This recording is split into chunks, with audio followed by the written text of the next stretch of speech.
Assalamu alaikum jama'a, barkamu da sake kasancewa da ku a wannan sabon bidiyon.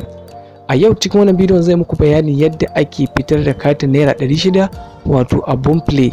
Amma kafin nan yana da kyau ku danna min subscribe sannan ku danna mun alamar ƙararrawar sanarwa domin idan mun ɗaura bidiyo a dinga sanar da ku akai-akai, kuma ku yi comment a wannan bidiyon domin jin ra'ayoyinku akan wannan bidiyon. Yawa kawai abin da ake so ka je ka nemo wato Boomplay ɗinka. Idan ba ka yi rijista a Boomplay ba, za ka iya yin rijista da Gmail ɗinka ko ka yi rijista da phone number kamar yadda ake buɗe WhatsApp. Da yake mun riga da muna da account a wannan Boomplay, abinda kawai za ka yi shine ka yi rijista da phone number.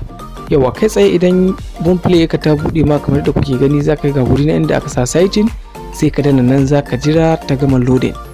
Yawa bayan ta buɗe za ka ga wuri na inda aka yi alamar invite, ga wuri na inda arrow yake fitowa.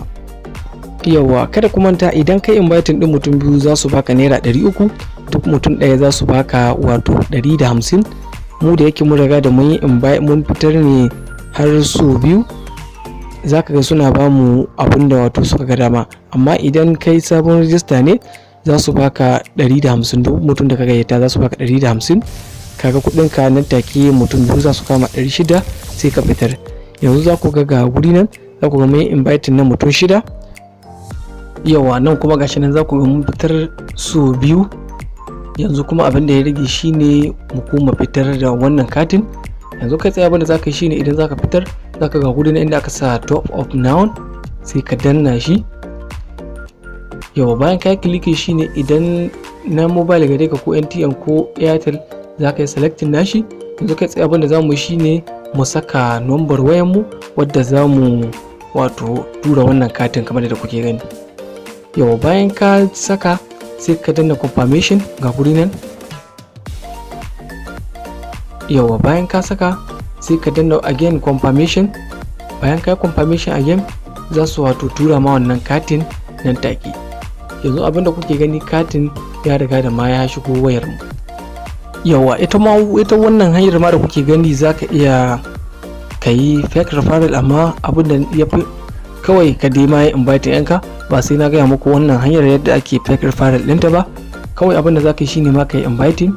Idan kana da WhatsApp, Facebook, abokanin ka da sauransu, duk za ka iya tura musu su buɗe wannan Boomplay. Yanzu kamar da kuke gani, za ku ga nan sun ce sun bani naira 300. Idan kai bakon zuwa ne, ma'ana sabon rijista a wannan Boomplay, kai inviting na mutum biyu, za su baka naira 150. Yanzu abin da za ka yi shine idan za ku kwafi wannan link, ka yi share ne zuwa abokanka. Ga guri na inda za ku ga aro na bugawa, za ka yi kwafi ne ta WhatsApp, Twitter, Facebook da dai sauransu. Za ka tura wannan link din. Yawa ita wannan Boomplay da kuke gani, idan ka tura mutum kamar ta WhatsApp link ɗinka, ma'ana kana son ka yi referral ɗi ne, ka tura mai wannan link ɗin naka, zai kamo mai inda zai register ta phone number ko ta Gmail. Za su ba shi dama ya yi ta Gmail, ya fi ma sauƙi.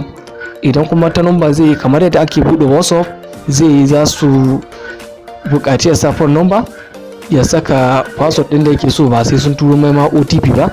Kai tsaye zai buɗe Boomplay. Yanzu kamar da kuke gani, ga katin nan za ku gani na samu katin naira 600 har su 4 ta wannan hanyar.